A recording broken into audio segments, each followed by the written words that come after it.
Hola, buenas tardes. Bienvenidas todas hoy al museo para esta conferencia especial que tenemos. Hemos querido esperar unos minutillos porque supongo que se habrán dado cuenta de que hay bastante atasco en la laguna y ha habido gente que le ha costado llegar hasta aquí hoy. Pero bueno, ya estamos aquí y vamos a disfrutar de lo que creo que va a ser una charla apasionante que nos va a dar el doctor César Esteban, colega en el Instituto de Astrofísica de Canarias, profesor en la Universidad de La Laguna. Él es experto en diferentes temas, por ejemplo, en lo que es la investigación astrofísica en el medio interestelar, en nebulosas, su composición química y también en otra rama que tiene que ver con la arqueoastronomía y el estudio de las culturas antiguas y su relación con el cielo. Y este último aspecto es el que está más relacionado con la charla que nos va a dar hoy. Esta conferencia se enmarca dentro de los actos de celebración del 5º centenario de la primera vuelta al mundo, que, bueno, igual no todos somos conscientes, no fue la de Willy Fogg, sino que mucho antes, pues esta expedición de la que nos va a hablar César, hizo lo que en aquella época era esta proeza, un viaje de exploración que creo que es muy evocador el paralelismo con los viajes actuales de exploración espacial, ¿no? Podría ser una empresa comparable en ese sentido, ¿no?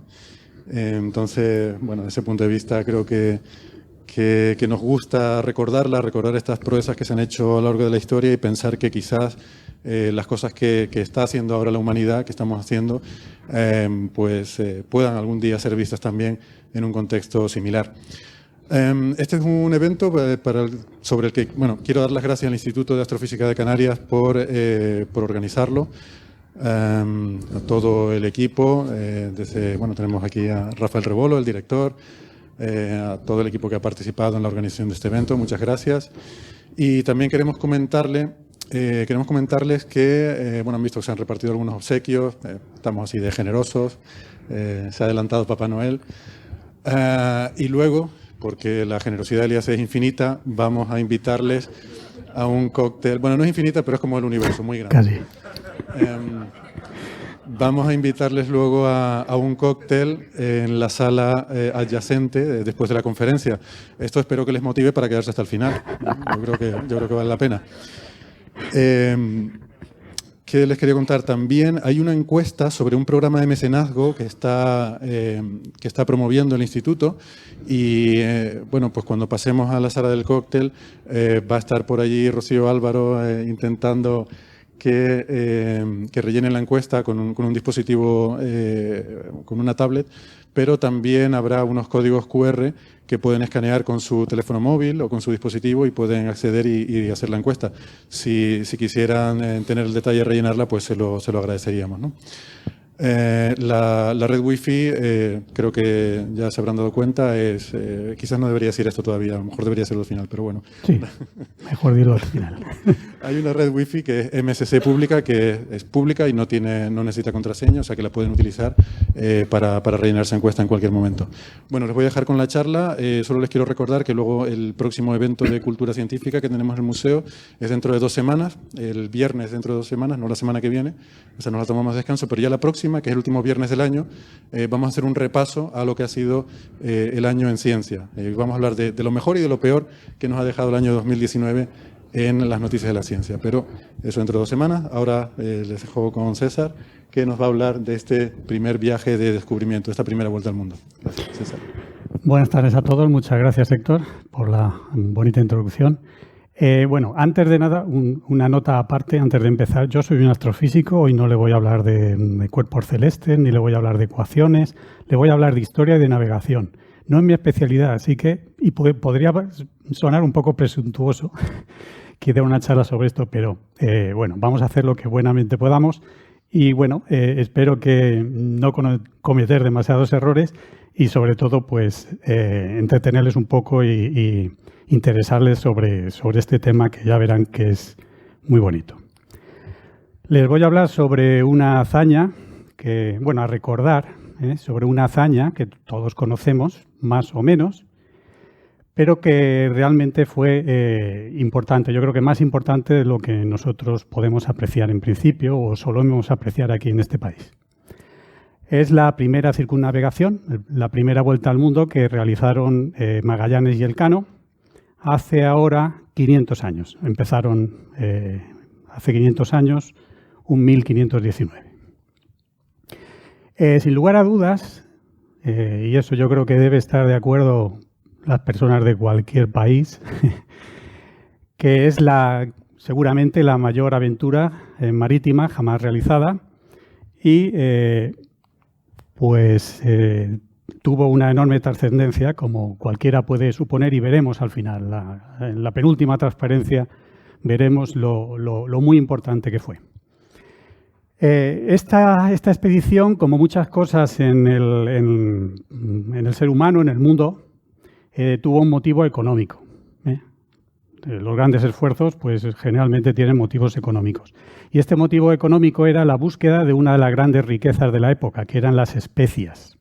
Las especias, ustedes saben, ¿no? Los tenemos todos en la cocina, el clavo, la nuez moscada, la canela, que puede ser baratito, ahora lo vamos al Mercadona y lo compramos, pero en el siglo XVI eran extremadamente caras, eran como el oro, eran algo extremadamente, tenía un precio muy elevado, solamente unos pocos lo podían conseguir.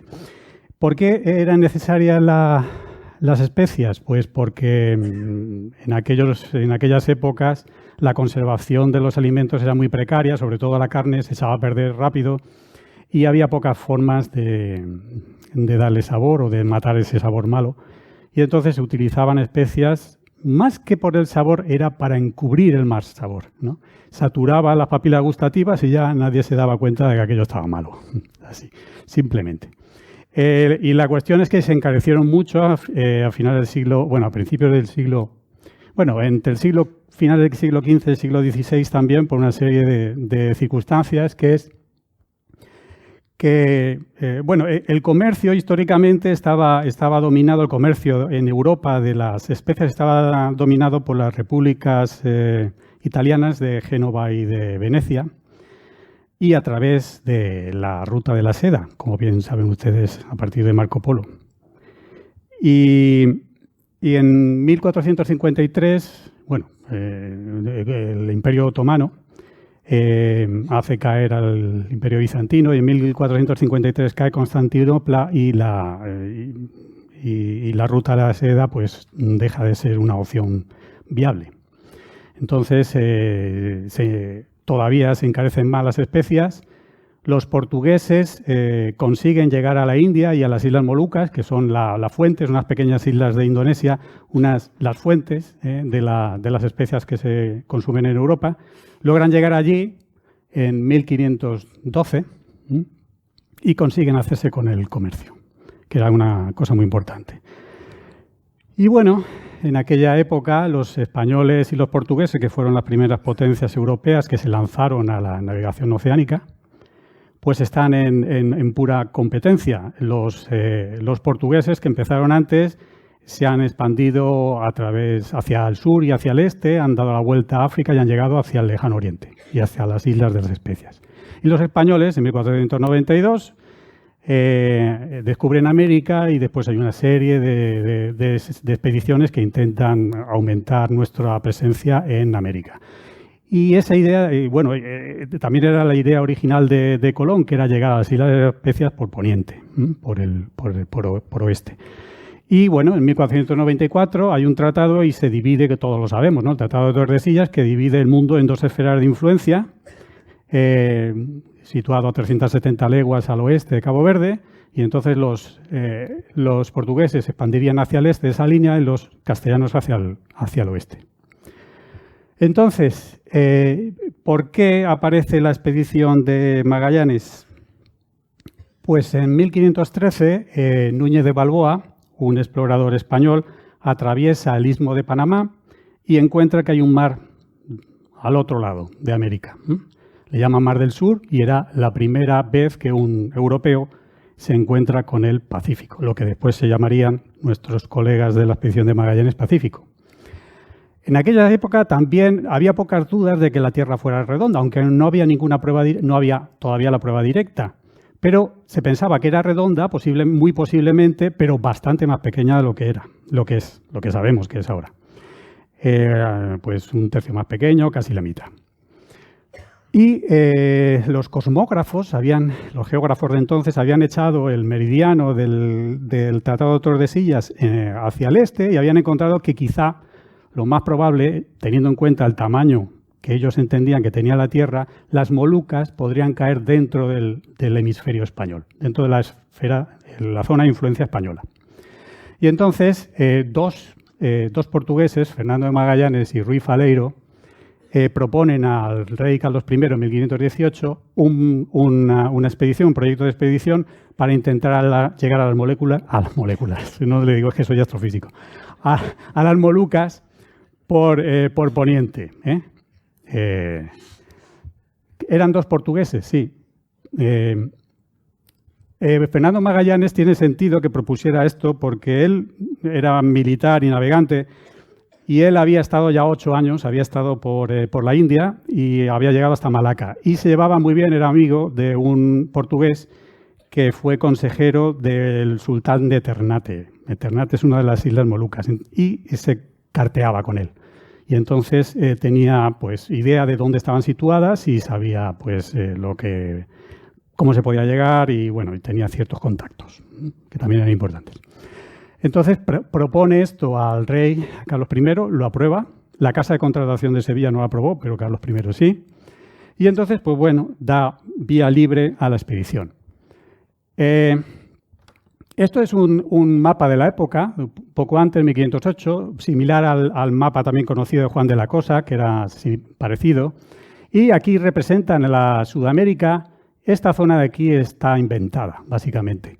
En 1515, antes de la expedición de Magallanes, lo más al sur de Sudamérica que se había llegado era el Mar del Plata, Uruguay, Argentina. Juan de Solís, en una expedición, llegó hasta allí. A él y a 60 de sus tripulantes lo comieron los caníbales, pobres.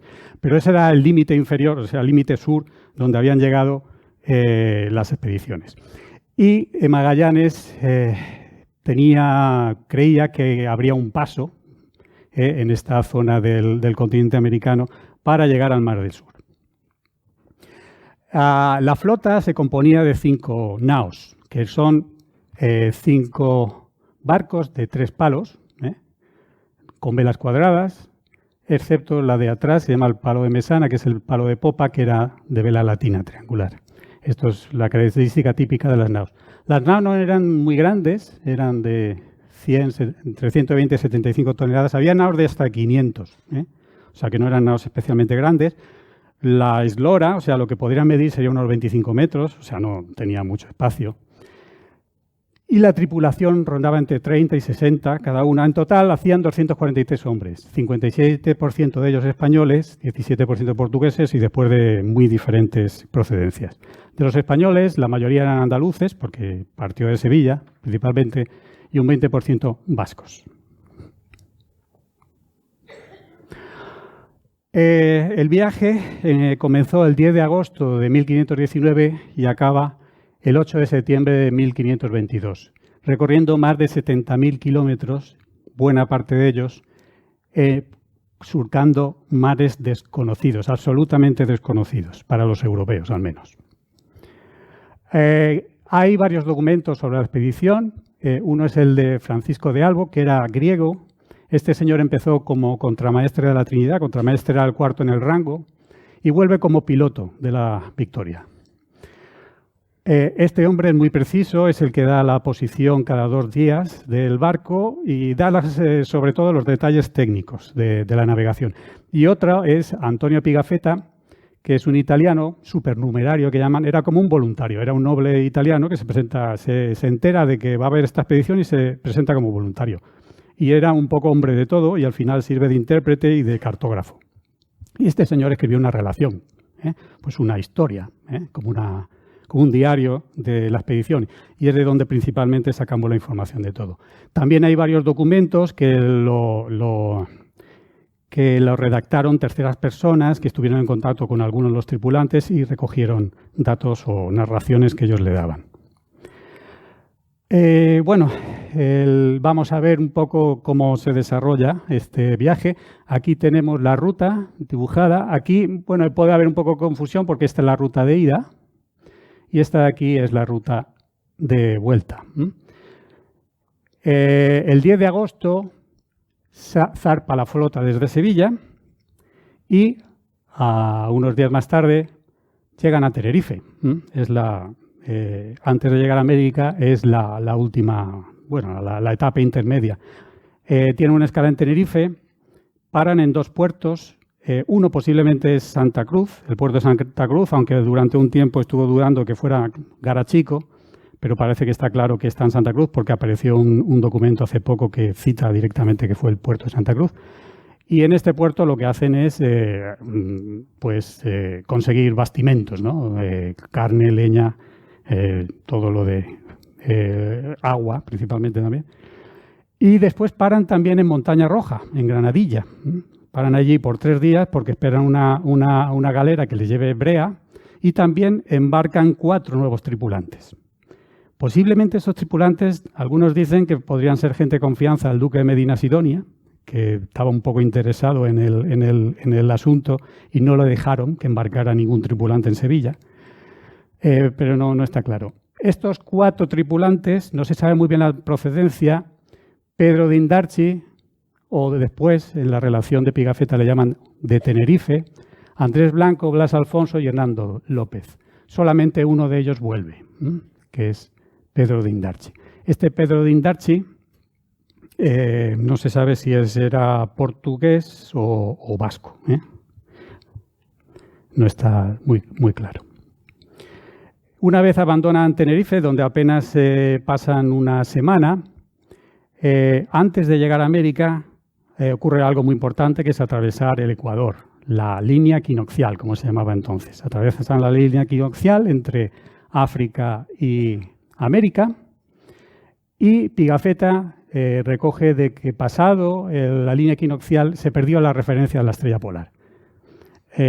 Si ustedes ven la relación de Pigafetta, ven que en la mayor parte de los casos es muy escueto, no dice mucho de las cosas. Pero ¿por qué se fija en ese detalle de la estrella polar que a otros no le hubiera, se le hubiera pasado desapercibido? Posiblemente no le hubiera dado un significado. Pues eso era porque era muy importante a la hora de navegar, el ver la polar. ¿Por qué? Porque los pilotos, uno de los cometidos que tenían, los pilotos eran los que llevaban la nave, los conductores de la nave, los que decían por dónde tenía que ir y decían dónde estaba. Era una de los cometidos de las cosas que tenían que hacer, medir la altura de la polar. El piloto era el tercero en el rango de una nave, estaba el capitán, el maestre, el piloto. El piloto tenía que saber astrología, entonces no estaba muy claro qué era astrología y astronomía, cosmografía, matemáticas, y era una persona con formación, generalmente el único que había en el barco, o casi.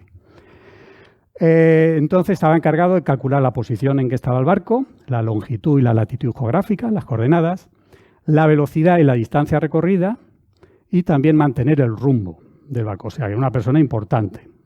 Se moría el piloto y había problemas. La latitud, la longitud terrestre, o sea, la latitud, bueno, aquí tenía unos diagramas, bueno, la latitud es la distancia en grados respecto al ecuador, ¿no? Y la longitud es la distancia en grados en sentido horizontal respecto a un meridiano, ¿vale? La longitud y la distancia en aquella época, a finales del siglo XVI, se estimaba a ojo. A ojo. Era al buen criterio del piloto. ¿Por qué? Porque para medir, todos sabían que era necesario para medir longitudes bien, tener un reloj, pero no un reloj cualquiera, sería un reloj preciso, que siempre que estuviera funcionando durante todo el viaje y de forma continua, que no adelantara ni que retrasara. Y eso fue absolutamente imposible hasta finales del siglo XVIII. Porque, bueno, se habían inventado relojes de péndulo, pero poner un reloj de péndulo en un barco no tenía mucho sentido, ¿no? Porque el péndulo, se volvería loco, se rompería, ¿no? Y lo único que había para medir el tiempo era usar ampolletas, relojes de arena, que a lo máximo podía medir hasta media hora, más o menos. Entonces, esto se hacía a ojo. La velocidad medida, la velocidad se podía medir con lo que se llama, y estimar también un poco la distancia, con la corredera y la ampolleta, que era que, se ponían en la popa, llevaban un cordel enrollado, iban soltando, este cordel llevaba nudos cada cierta longitud, y cuando decían ya, suelta, llevaba ahí una madera que flotaba, se quedaba en la popa, el barco se iba y entonces iban desenrollando y el otro iba contando los nudos hasta que se acababa la ampolleta. Entonces contaba los nudos que durante la duración del reloj de arena, pues eso les daba la velocidad. Cosas tan simples como esas. Lo que mejor podían determinar los pilotos de los barcos era la latitud. O sea, la altura sobre el ecuador. Eso era para ellos bastante sencillo, era bastante fácil.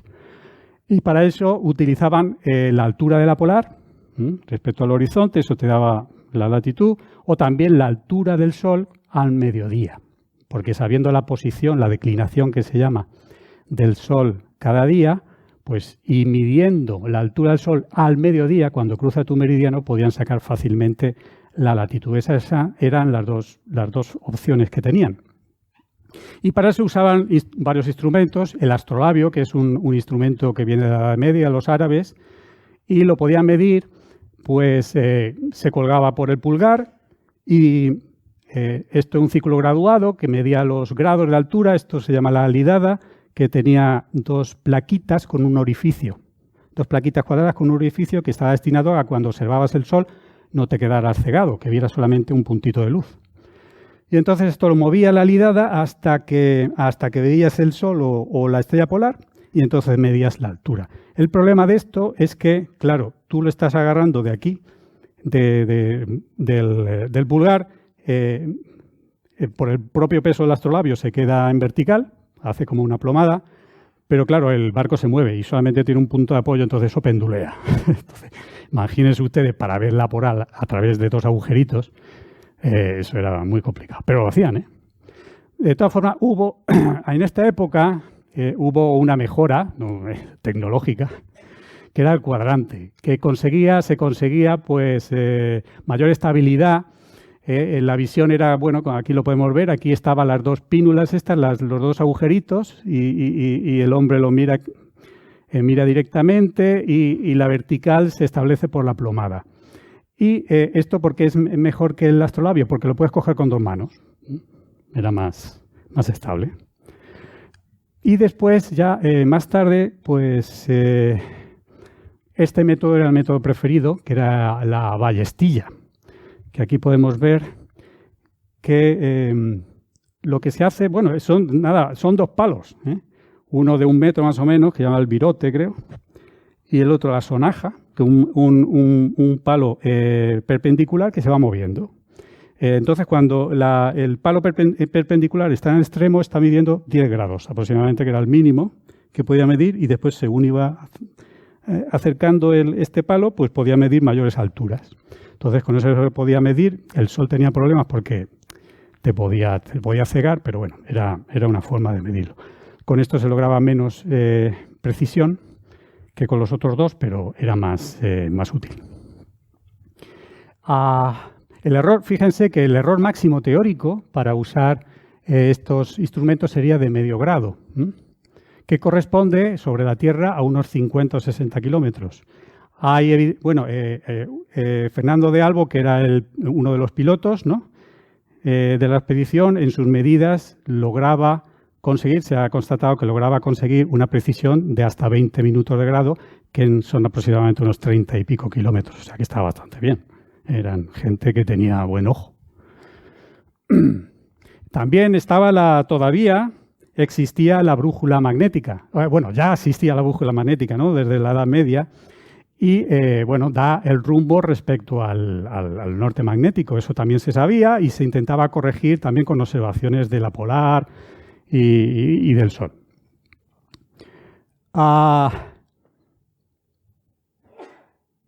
Cuando se deja de ver la estrella polar, eso quiere decir que estamos en otro hemisferio y que aparecen otras estrellas. Entonces, Aunque ya los navegantes portugueses ya habían ido al hemisferio sur, y bueno, y los griegos, los fenicios habrían ido antes, bueno, los griegos no se sabe, pero los fenicios probablemente.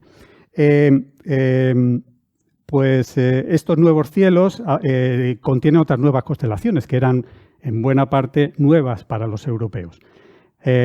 Y Pigafetta las recoge algunas de ellas en su libro.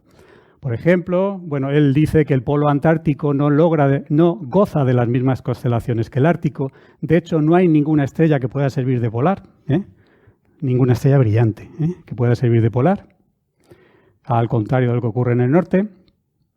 Describe por primera vez escrito lo que ahora conocemos como nubes de Magallanes, viéndose en él dos grupos de pequeñas estrellas nebulosas que parecen nubecillas. La nube de Magallanes, que son galaxias externas, que son satélites de la Vía Láctea. Está la nube mayor de Magallanes, que está a 160.000 años luz, o la nube menor, que está a 200.000.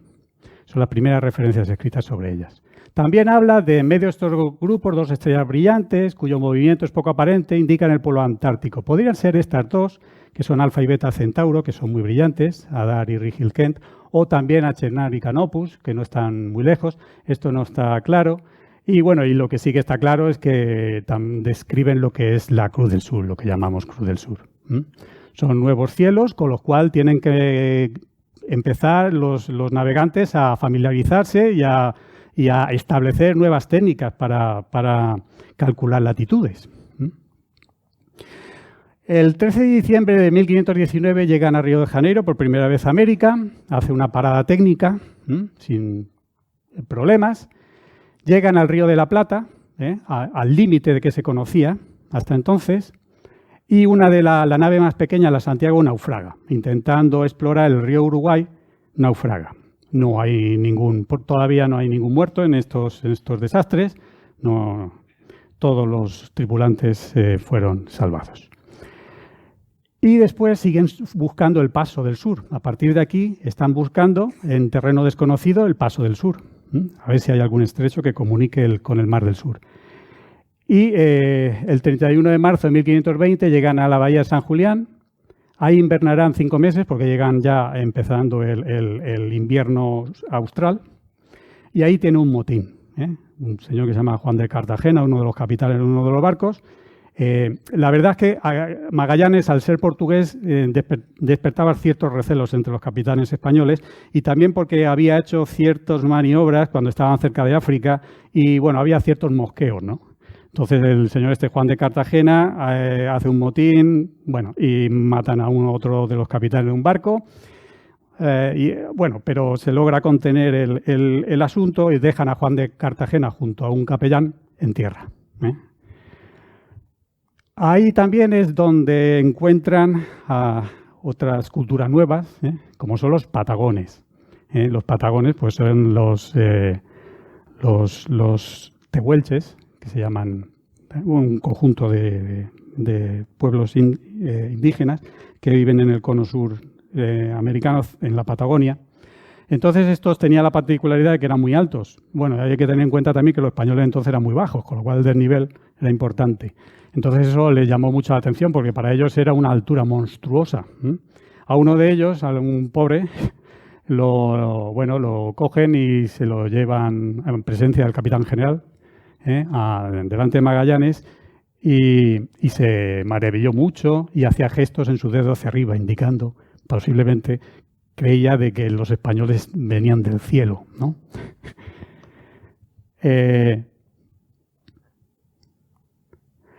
Después de este encuentro con los patagones y del motil de San Julián, siguen hacia el sur.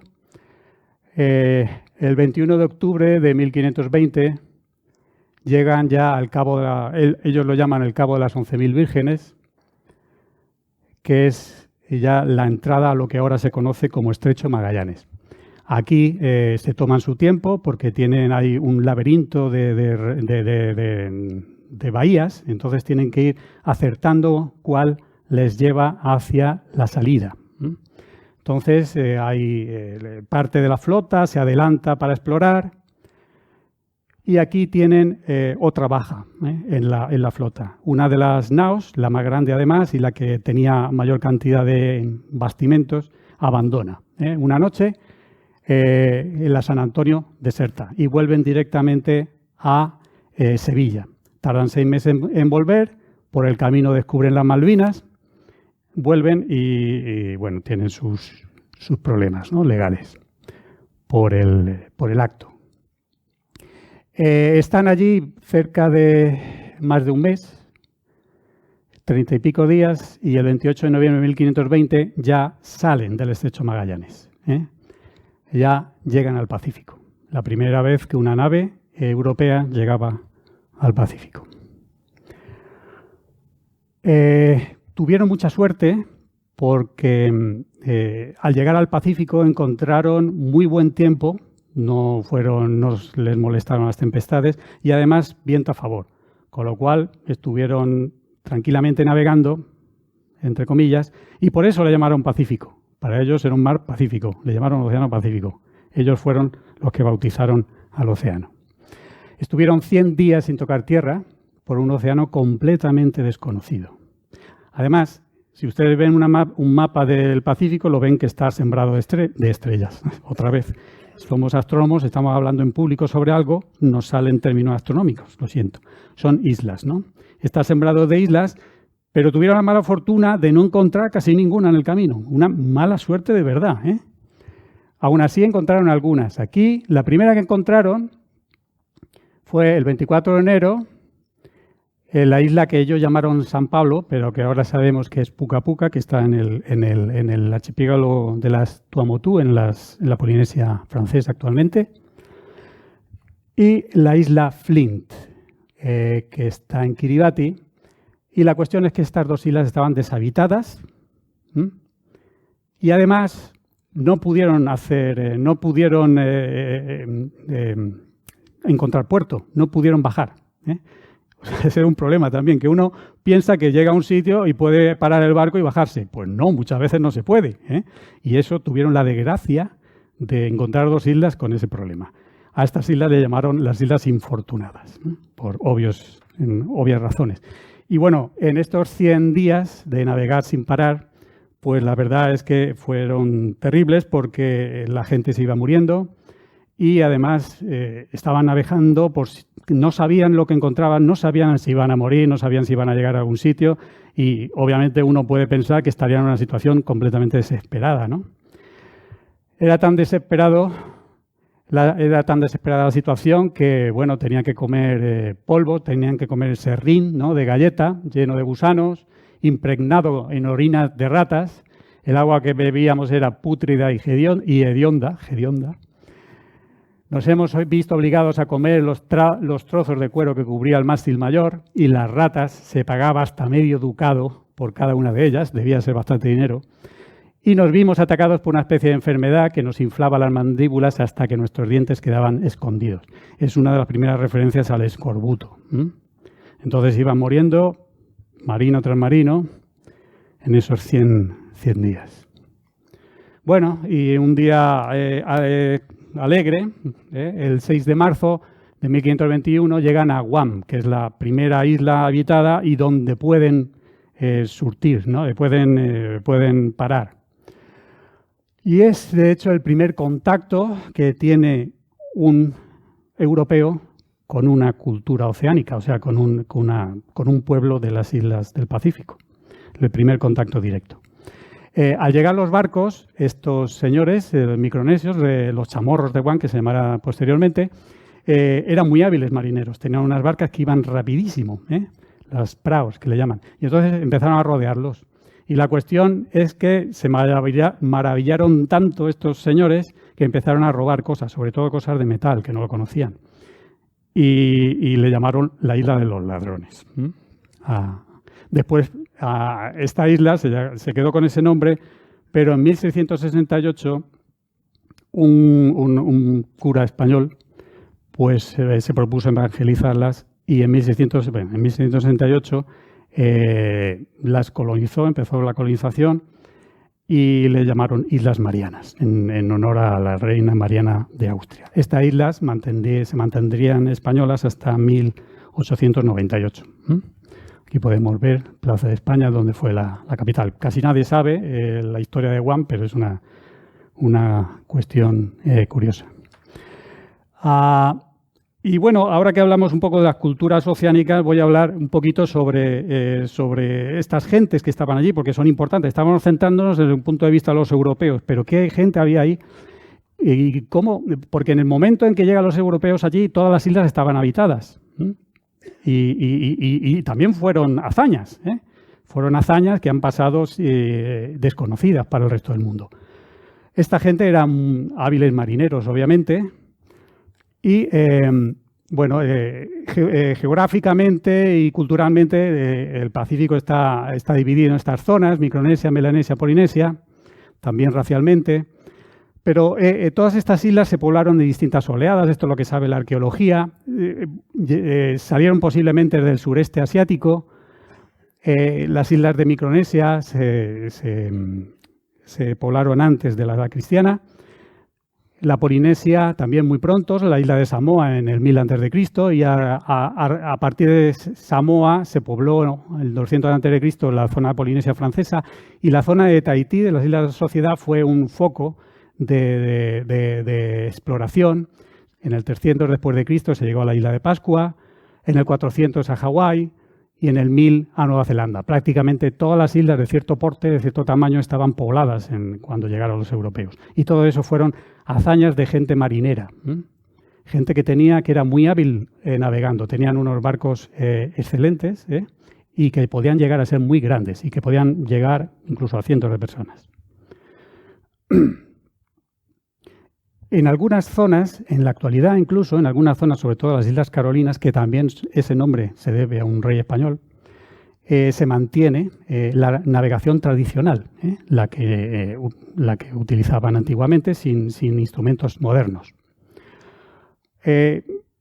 Y una de las cosas, como ellos se manejaban y como definían los rumbos, esta gente era sobre todo por la posición de las estrellas, debido a una situación especial que tienen estas islas. Cuando nosotros vemos a un objeto salir del cielo, cuando estamos en una latitud promedio europea, una latitud alta, cuando sale una estrella o el sol, sale por un punto, pero enseguida tiende a ir hacia la derecha, ¿no? Rápidamente. Con lo cual, si tú, por ejemplo, quisieras seguir el rumbo en la dirección del sol en el momento de salir, si tú sigues a lo largo del tiempo, sigues siguiendo el sol, te vas a derivar, te vas a ir, o sea, te vas a desviar, ¿no? Esto ocurre porque la latitud en Europa es alta, pero si nos vamos a las zonas del Ecuador o entre los trópicos, en el Ecuador el sol sale o las estrellas salen verticalmente. Entonces, te pueden servir durante bastantes horas una estrella o el sol para seguir una dirección. Entonces, esta gente pues aprovechó eso. Y de hecho, la mayor parte de las islas del Pacífico están dentro de los trópicos, donde ese ángulo es relativamente pequeño. Y esto es lo que utilizan ellos. El orto, o sea, la salida y la puesta de ciertas estrellas son lo que ellos les sirve para definir los rumbos. De hecho, ellos usan lo que se llama una brújula siderea de 32 puntos, que son los puntos por donde salen y se ponen 16 estrellas o asterismos importantes, brillantes del cielo. Pues, por ejemplo, el cinturón de Orión, la estrella Vega, la Cruz del Sur, todo esto. Y estos para ellos son los indicadores más precisos de rumbo. Y estos son lo que aprenden ellos en lo que se llama las casas de canoas, los navegantes, que son unos personajes con un estatus especial en las Islas Carolinas, son los que saben la técnica de navegar. Estos pues tienen sus clases, hay sus profesores, los navegantes dan clases para que esa tradición y esas técnicas se mantengan vivas. Y entonces ellos tienen sus esquemas también donde representan su océano, su concepto del mundo, que para ellos es mar, tierra y cielo. Y además en un concepto muy global, donde para ellos todo forma parte de una misma naturaleza. Estos navegantes, los expertos navegantes, tienen un conocimiento completo del cielo.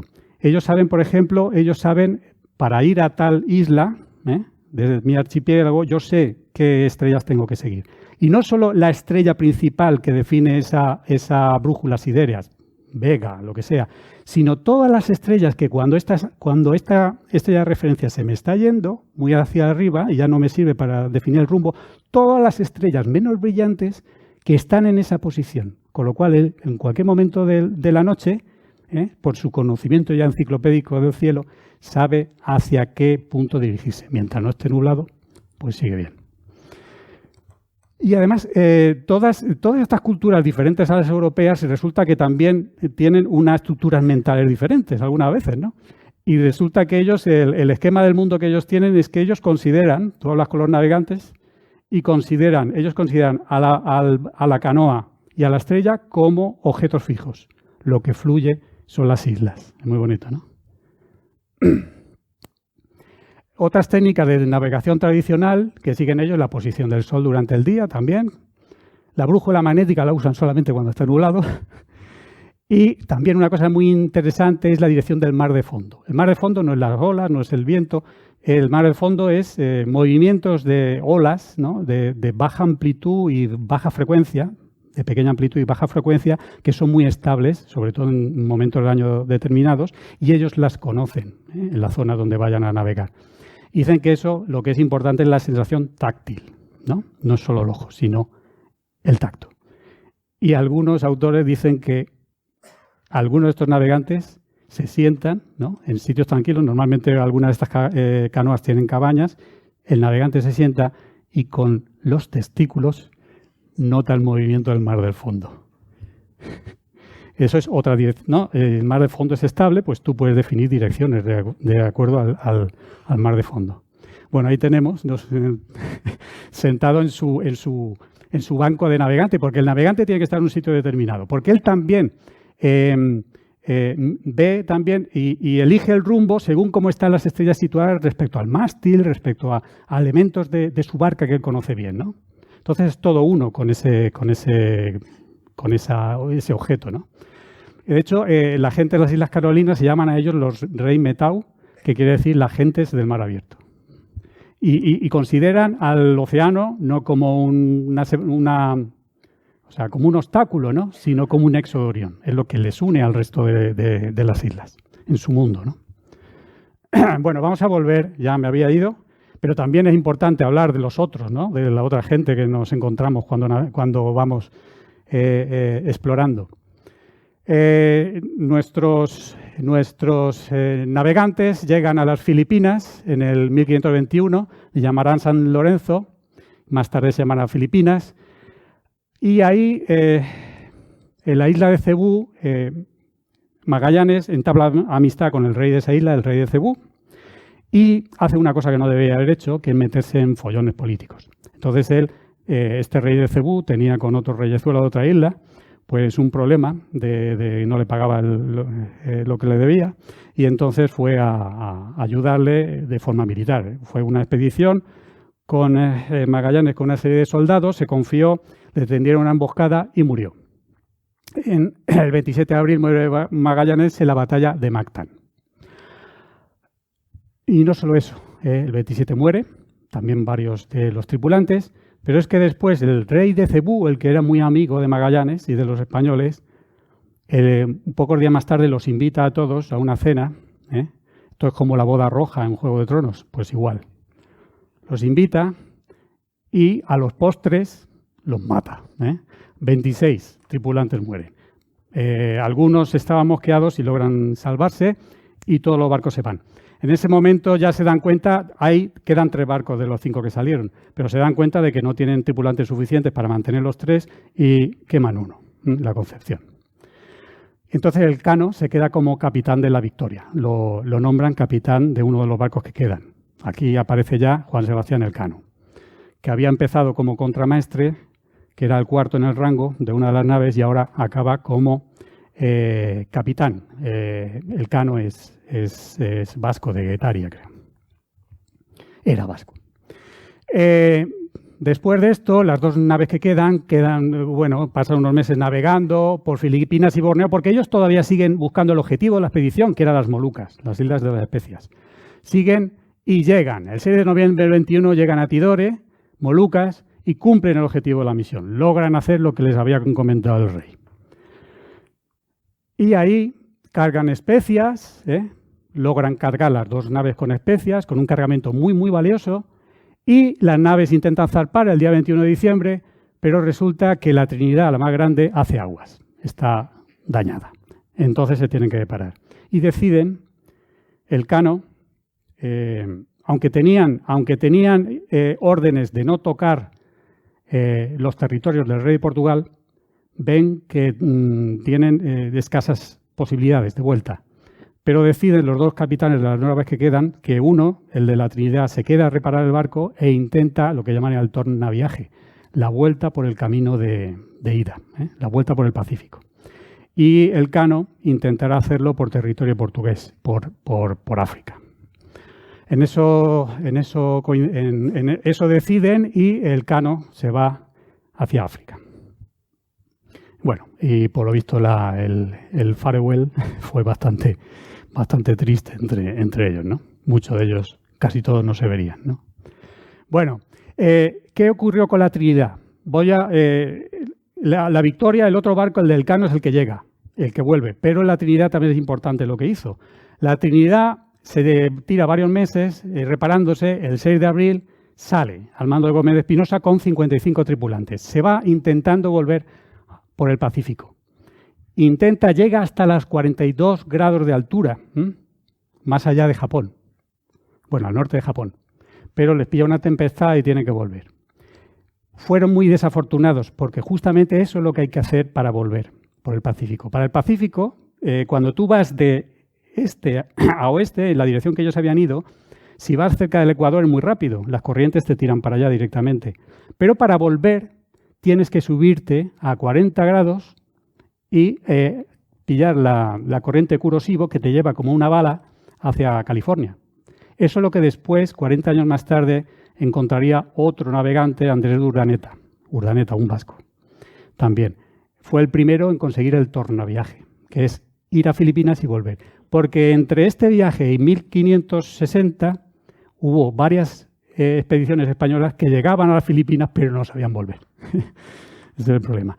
Cuando Andrés de Urdaneta logra volver a México, a la costa oeste mexicana, pues entonces ya se establece el contacto directo y ya el mundo empieza a ser global.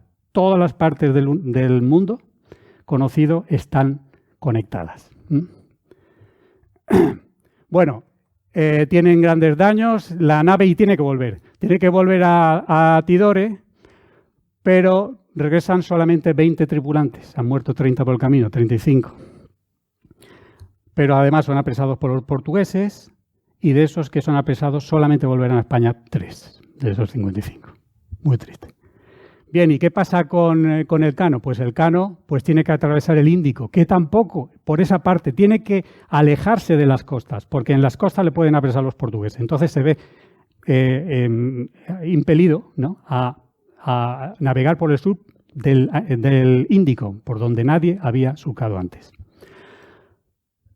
Pero tiene muchas tempestades. Parte con 64 tripulantes, 47 europeos y 17 indígenas. Entran con enormes tempestades, es un viaje accidentado y llegan hasta el Cabo de Buena Esperanza. Allí pillan no hay viento prácticamente, ellos necesitaban viento hacia el norte y se tienen que tirar 9 semanas parados, esperando los vientos. Al final agarran el viento, tiran hacia arriba, también tenían que alejarse de la costa para no ser apresados. Son 156 días sin escalas, muere casi una persona al día al final, tremendo, 156. Fíjense que abandonan, la última toca de tierra es en Indonesia y la siguiente será en Cabo Verde. Llegan a Cabo Verde y ahí sí que tienen que parar. Es territorio portugués, pero saben que tienen que parar porque si no mueren. Entonces ellos intentan engañar, ¿no?, a los portugueses. Pero los descubren. Entonces salen corriendo y, bueno, me imagino que ahí debió haber Debió ser algo bastante emocionante.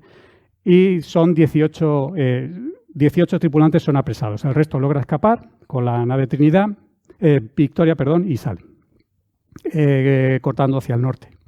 Esos 18 tripulantes apresados, entre ellos estará Pedro de Tenerife, este tripulante, el único tripulante que es embarcado en Canarias que logra volver. Y estos no tuvieron mala suerte, a las pocas semanas los portugueses los soltaron y llegaron de vuelta a España a las pocas semanas. No fueron tan infortunados. El resto de los navegantes pues tuvieron que internarse para agarrar buenos vientos, para llegar a España, pues tuvieron que subir por las Azores, muy al norte. O sea, tan cerca de casa y tan largo camino que tuvieron que hacer, ¿no? Los pobres. El barco ya estaba hecho trizas y tenían que ir drenando el agua, ¿no? ¿Cómo se dice? Achicando el agua. Algunos murieron también en esta última parte. Pero bueno, al final, en el 8 de septiembre de 1522, llegan a Sevilla 18 tripulantes. Descargan toda la artillería al llegar a puerto y bajan. Y bueno, uno se puede imaginar cómo llegan. Llegan todos se visten todos con camisa y lo primero que hacen es coger un cirio e irse a la Virgen de... ¿Qué es?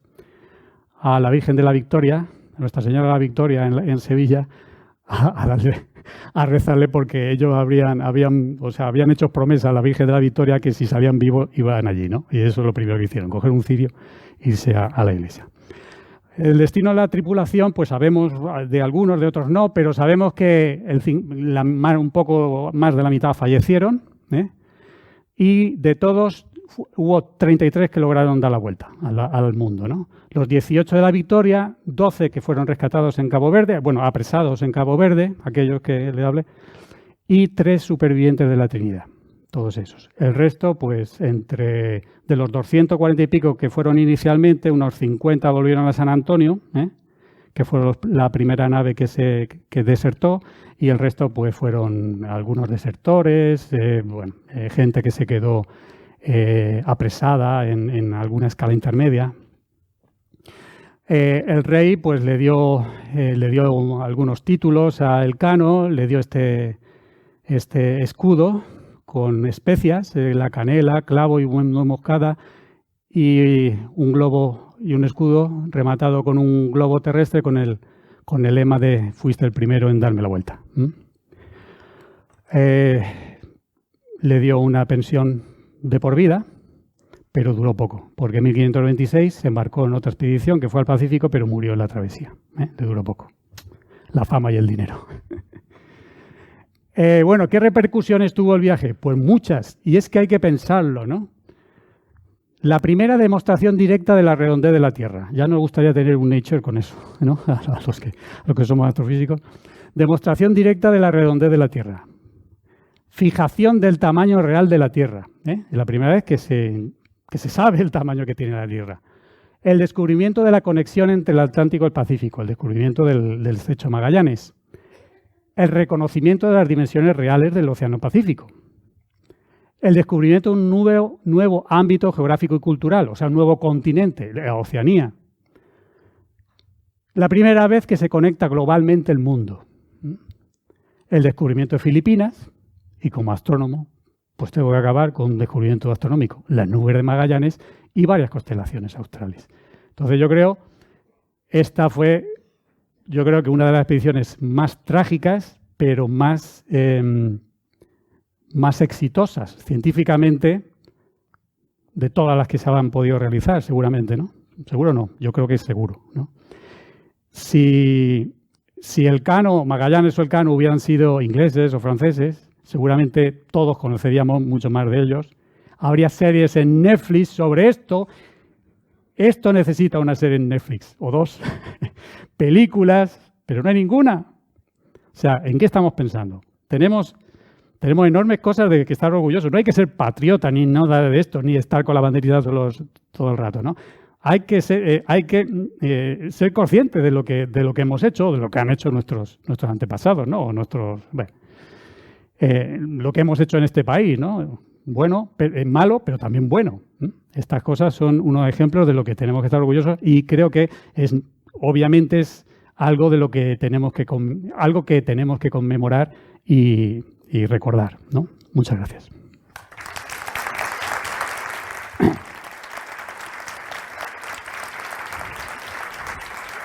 Oh.